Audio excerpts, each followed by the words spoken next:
The National Jewish Theater is another not-for-profit organization.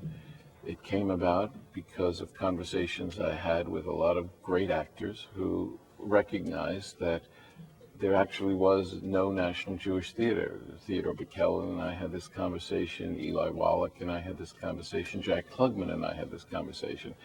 And it was really clear to us that here you are in South Florida, where we are now, with this great concentration of Jewish Americans, and you have New York without a Jewish theater. They have a Yiddish theater, the Volksbühne, but you don't have a theater that carries the mantra or the title Jewish in its operational logo.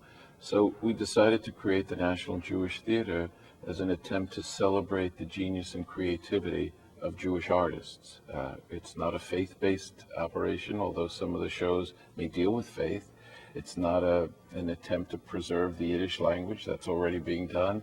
It's really more about the fact that in the course of time, there have been creative geniuses, creative artists who are Jewish. Mm-hmm. Some of them have merely been people who in the theater have made a huge and impactful difference by their work and never even handled the Jewish theme. Many of them, though, have done both. National Jewish Theater wants to look at how the impact of Jewish artists, what role it's played in particularly the American historical perspective, because we are Americans. We are part of the fabric of America. We are a melting pot. We are a country of immigrants and people who are assimilating all the time. And Jewish Americans have had an extraordinary impact on the musical theater and the dramatic theater.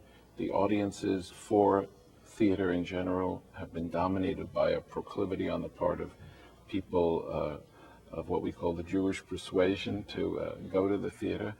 And even the philanthropy that has sort of been a part of the arts has been dominated to a certain degree by people who are Jewish. So I think it would be a shame if one were afraid to or ignored or eliminated the word Jewish in a theater title merely because it might sort of draw people's attention to it and make them ask you a lot of questions about it. I kind of welcome those questions because when I was a child, I was moved from my neighborhood in the Bronx to Jersey City by my family, who I think never dreamed that suddenly my sister and I would become the only Jews in our entire grammar school for 9 years. And as a result, I found myself for 9 years the victim of a great deal of persecution.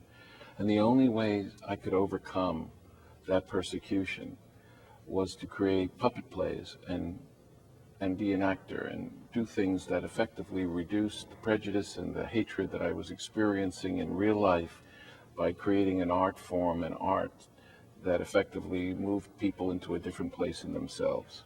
And I saw immediately that there was in me a talent and a gift for doing that and a reason for theater, because it had this power to neutralize people's and reduce them into more of an audience mindset where they were open to hearing and seeing and feeling things about me that they wouldn't have because they had been brought up, unfortunately, as young children to see me only as that dirty Jew or the kike.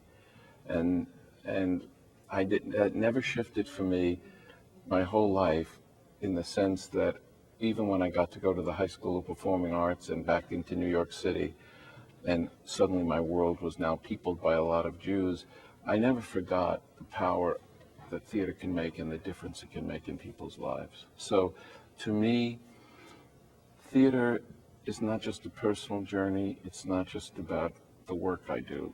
It's about the change I believe it uniquely can make in our world by the way it delivers its message. Well, not-for-profit theater cannot survive without philanthropy. It ensures the ability for you to create. It ensures the ability for you to exist. It ensures the ability for you to plan.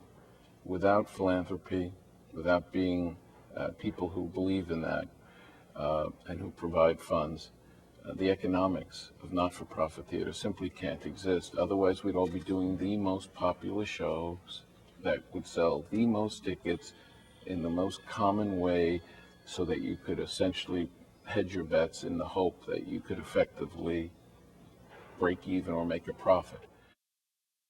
And Arnold has always supplied the best actors, the best director, the best sets.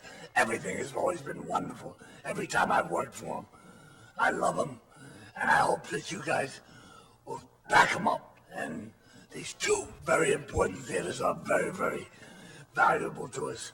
We need them, so please do whatever you can for my friend Arnold Mittleman.